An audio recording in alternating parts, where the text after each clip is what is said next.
ప్రభావములు కలుగును గాక.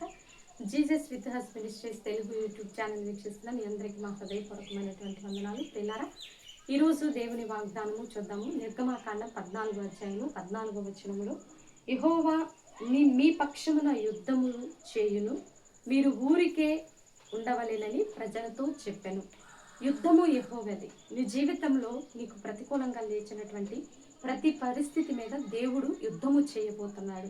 ఆర్థికంగా అప్పుల భారం, కుటుంబ సమస్యలు, వ్యక్తిగత సమస్యలు, మానసిక సమస్యలు, అనారోగ్య సమస్యలు, ఈ ఎల్నినో ప్రభావం, వాతావరణ అననుకూల పరిస్థితులు, భూకంపాలు, యుద్ధాలు, మరి వరదలు, ప్రజలపై లేస్తున్నటువంటి ఆర్థిక మరి లేమి, చిన్న బిడ్డలపై జరుగుతున్న అఘాయిత్యాలు, ఎన్నో సమస్యలు ప్రపంచ దేశాల్ని ఏలుబడి చేస్తున్నాయి, భారతదేశాన్ని ఏలుబడి చేస్తున్నాయి.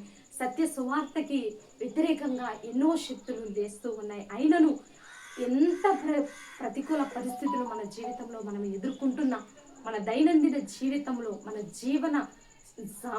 జీవన విధానంలో ఎంత కఠినమైన స్థితిగతులు మనకు ఎదురవుతున్నా, యుద్ధము యెహోవాదే.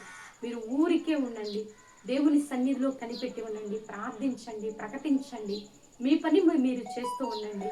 యుద్ధము యెహోవాదే. దేవుడే యుద్ధము చేసి ప్రతి పరిస్థితిని నిమ్మలపరచగలిగిన దేవుడని ప్రభు ఈరోజు మరి సెలవిస్తుండగా ఇట్టి వాగ్దానాన్ని రిసీవ్ చేసుకోవాలని ప్రభు నామములో మనవి చేస్తూ ప్రతి ఒక్కరూ ఈ అంశాలను బట్టి ప్రార్థన చేయండి, దైవ దీవెనలు పొందుకోవాలని ప్రభు నామములో చేస్తూ చిన్న ప్రార్థన చేద్దాం. ప్రార్థన. పరిశుద్ధ మహాగరుడ ఘనమైన తండ్రి, మీరు ఇచ్చిన వాగ్దానాన్ని బట్టి నీకు వందనాలయ్యా. ఎవరైతే వ్యాధి బాధల్లో, ఆర్థిక అప్పుల భార పరిస్థితుల్లో ఉన్నారో విడుదల దయచేయండి. భారతదేశాన్ని దీవించండి, తెలుగు రాష్ట్రాలను దీవించండి, మోయబడిన గర్భాలను తెరవండి. చిన్న బిడ్డలపై మీ అభిషేకం నుంచి ఈరోజు బర్త్డే వెడ్డింగ్ డే జరుపుకునే బిడ్డలందరినీ దీవించి ఆశీర్వదించమని, మా కుటుంబాన్ని కూడా జ్ఞాపకంలో ఉంచుకోమని యేసునామమున అడిగి వేడుకొని పొందుకొని ఉన్నాము తండ్రి. ఆమేన్, ఆమేన్. ప్రియులారా, ఈ వీడియో మీకు నచ్చినట్లయితే లైక్ చేయండి. దేవుని యొక్క మహాకృప మనకి తోడుగా ఉండి నడిపించిన గాక. God bless you. Praise you.